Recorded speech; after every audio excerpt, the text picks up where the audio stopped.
It's not always one and done.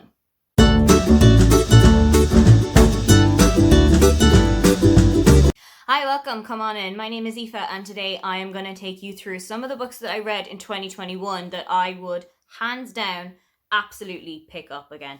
Some of these, they're books that I would pick up again because they made such an impact on me. Some of them because it's my first introduction to a new author that I've absolutely adored. Some of them, I think I just need to read it again so that I can understand it a little bit better. First up is the book of these that I read the most recently. So it will probably be the one that I reread the latest, and that is Beartown by Fredrik Backman. I read this in December, I think the start of December. I was initially going to read it in July of 2020 with Paige from Pages with Paige. Both of us abandoned the book and both of us went back to it after a while, and both of us absolutely adored it.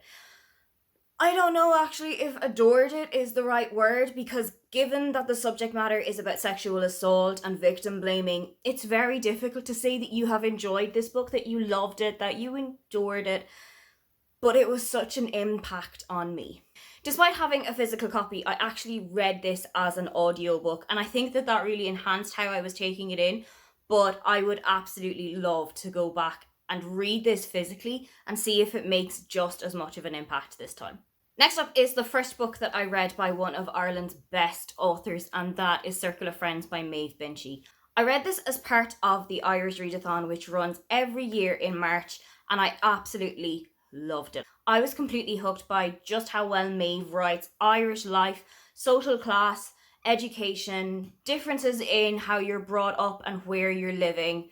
I know that I have got quite a lot of her books that I still have to read. She unfortunately passed away in 2012, so there isn't going to be anything new coming out, but I have her entire back catalogue to go through. That said, I am definitely going to go back and reread Circle of Friends again someday. Much like Beartown, I actually read this one as an audiobook, and I know that the physical book itself is pretty big. I think it's around 700 or so pages, but I'm really going to try and get to it someday. Next up is a debut author, and it's Lizzie Dent, and I utterly loved The Summer Job when I read it in April of last year.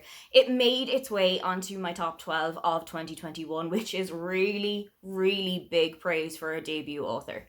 I not only loved the kind of hijinks that Birdie gets into as she's pretending to be her best friend Heather, who is a world-class sommelier, but I also absolutely was astounded by the descriptions of the Scottish Highlands. And driving through the Scottish Highlands with Birdie was such a phenomenal experience. I know that this has been optioned as a TV series and it's in the writing stages at the moment. So before the TV series starts to air, I am definitely going to go back and pick this one up again. Next is a twofer. Take a Hint, Danny Brown, and Act Your Age, Eve Brown, both by Talia Hibbert.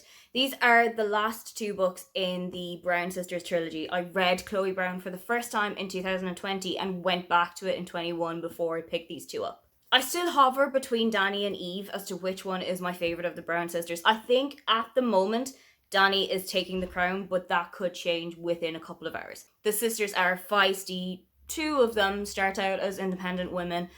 They have so much going on for them. They're such different characters, and I absolutely adore that. I love that every three of them has something different about herself, despite them being sisters, despite them being quite similar in that way.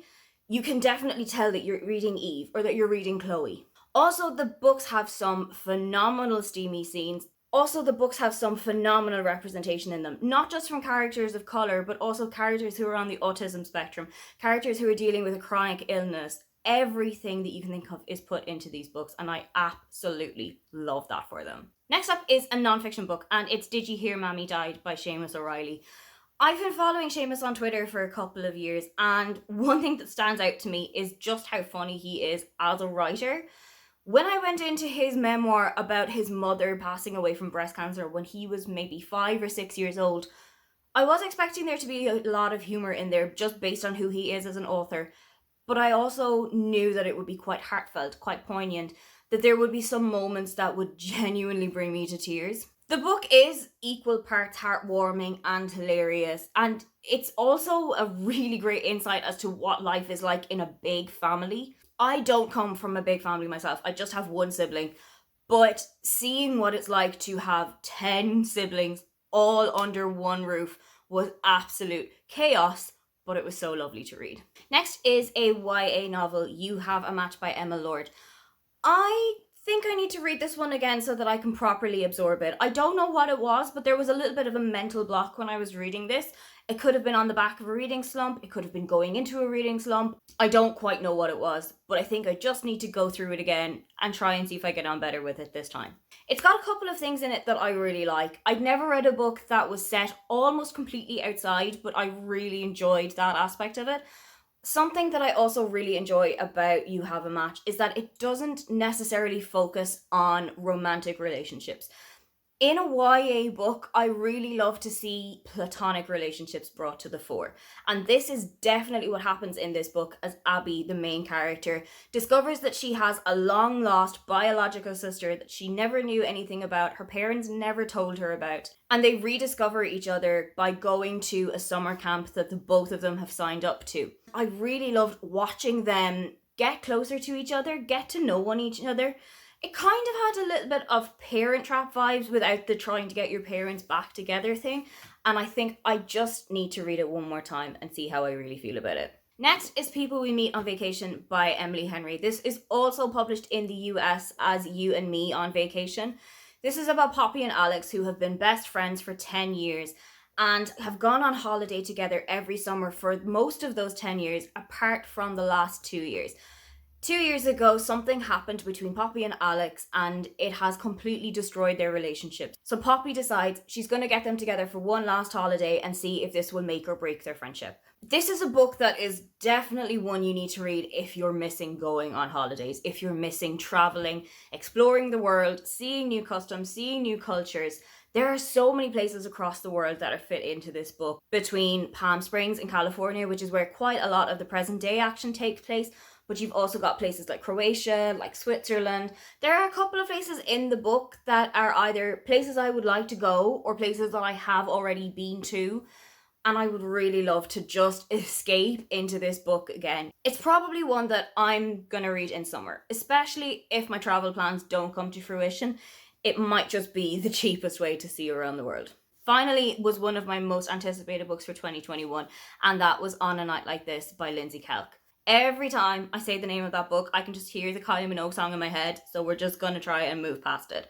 Like You Have a Match, one of the big focuses of this book is not a romantic relationship, but a platonic relationship, and also your relationship with yourself.